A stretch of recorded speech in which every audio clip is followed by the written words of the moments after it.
Hi, it's me, Mark Monlux, and this is Friday Night Film Recommendation. The movie I have set for you is from 1931. We're going to go back in time and hit each decade again. So, back in 1931, here's some touchstones for you. Dick Tracy debuts as a comic strip in the Detroit Mirror. Also debuting was Bing Crosby in his first solo performance. Japan invades Manchuria. Now, this is pre World War II. Things are just starting to move. There's uh, weird little rumblings happening inside Germany, but nothing major yet, at least for the rest of the world. Uh, the big song in the Billboard Top 100 is Goodnight Sweetheart by Wayne King and his orchestra. Uh, the, the best picture at the Academy Awards went to Cimarron, which is kind of odd. I mean, here's this film. I don't know. Sure, I've seen Cimarron, but I'm a movie nut. How many of you have seen Cimarron? How many of you have seen the movie I'm going to recommend now, which is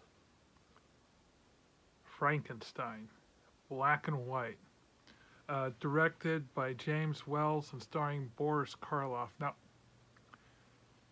let's talk about why this movie is great, why it became a cultural touchstone, and why, if you haven't seen it, oh, for the love of Pete, search for it and find it. Now, I would love to say that you could easily find it on Canopy, but I don't know. I didn't double check, but the last time I looked, it wasn't there. I also tried to find it on Tubi. It was there, but it's moved. You're going to have to Google and look and hunt it down. That's how, I mean, this film was done in 1931, and it's still behind portal paywalls. People are still making money off of it. That's how important this film is and how popular it is. Okay, so Mary Shelley wrote Frankenstein, beautiful example of a gothic horror taken to the umpteenth level that made really deep impacts, commentary about the nature of man, God, science. So in order to distill all this down, James Wells realized he was going to have to do something really phenomenal. Now, interestingly enough, this film set up the iconic look for the Frankenstein monster because Mary Shelley never went into that much detail other than to say he was oversized because it was easier to put him together that way, and that he was monstrous. I mean, really, she left it all inside the head. So this is where Wells thought, okay, he needs to be brought to life um, with electricity. So, you know, gotta ground him somehow. So he came up with these bolts in the neck, figuring that would be great for the face shot, and a great way. It looked very theatrical. He figured, oh, a flat top for the head, because that sort of thing.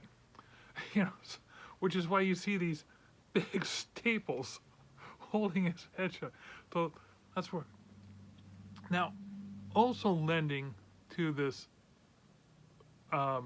gloomy guy, a couple different actors were considered for this.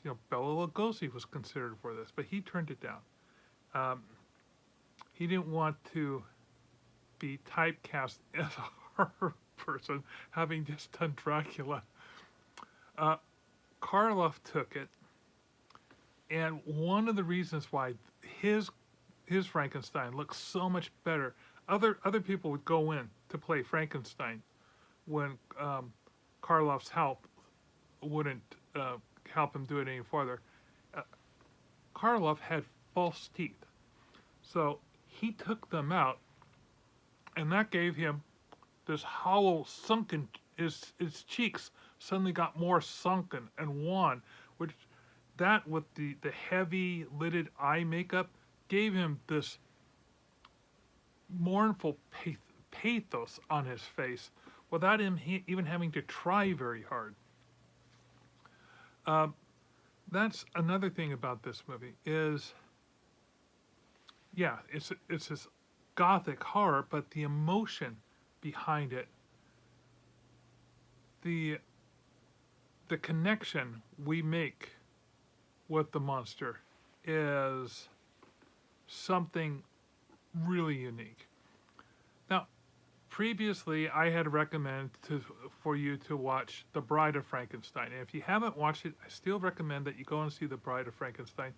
But really, you really need to see the cinematography that he did on this, the lights and the shadows, and how he worked it to really create this atmosphere and vibe, the eerily constructed electrical environment of the laboratory.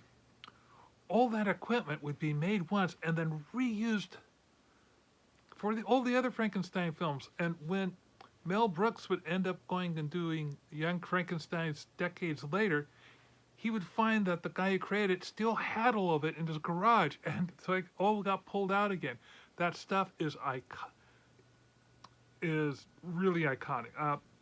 Everything about this movie became iconic. The look of it, the feel of it, and Universal, knowing when they had a good thing on their hands, immediately went into turn around and said, "Okay, let's do it, Bride of Frankenstein," and started doing all these other horror films that became instant classics and iconic. Maybe part of it was done so early on in film life, but being done early on and being done very well is what this launches us in. Certainly, it stuck more into the minds than the Best Picture of that Cimarron, which, if I remember right, was a Western. People love Westerns, but you will love Frankenstein. Please, please watch it. You know, I hear rumors of a remake with one of my favorite directors, but I'm not going to say anything because who knows what he's going to be able to come up with. But to me, to really enjoy an homage being made by other films, you gotta watch the original. To really understand all the parodies that have been done since then, you need to enjoy the original. So please, please, I beg you, watch Frankenstein. So that's my movie recommendation this week. If you like this recommendation, please check out my others.